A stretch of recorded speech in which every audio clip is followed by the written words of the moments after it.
অনেক ছেলেরা আছে বাপের নামে সব জমি জমা কিনে প্রবাসীরা, আবার অনেক বাপরাও আছে এত বেবুজা, ছেলে নিজের নামে জমি কিনলে বাপ মন খারাপ করে। এটা বাপের মূর্খতা, বাপের অজ্ঞানতা, বাপ জানছে না সেজন্য এটা করছে। তার সম্পদ তার নামে থাকবে, এটাই সঠিক।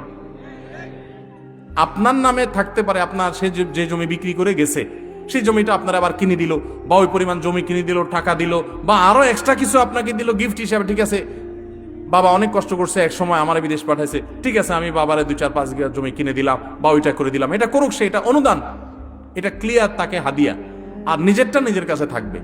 এই হিসাবগুলো আলাদা আলাদা না করার কারণে পরে একসময় ভেজাল হয়। আমরা হলাম, সব লোক হলো মুখে মুখে মিষ্টি, আতে আতে বিষ, দাঁতে দাঁতে মিষ্টি, আতে আতে বিষ। উপর দিয়ে বলি না না না আমার নামে দরকার নাই, সব তোমার নামে হোক। কদিন পরে এবার বলি না এগুলো তো আমার কামাই করা জিনিস। তা আগের ভেজালে ভালো ছিল, ক্লিয়ার কাট করা দরকার ছিল। প্রবাসী অনেকে ভুলটা করেন, এই ভুলটা করবেন না। ইসলাম আপনারা বলে না উজাড় করে সব ঢেলা দিয়ে এক জায়গায়, এরপরে ধরা খায়া বলেন যে আমার তো হায় হোসেন, হায় হোসেন, আমার তো হায় কোপাল, হায় কোপাল।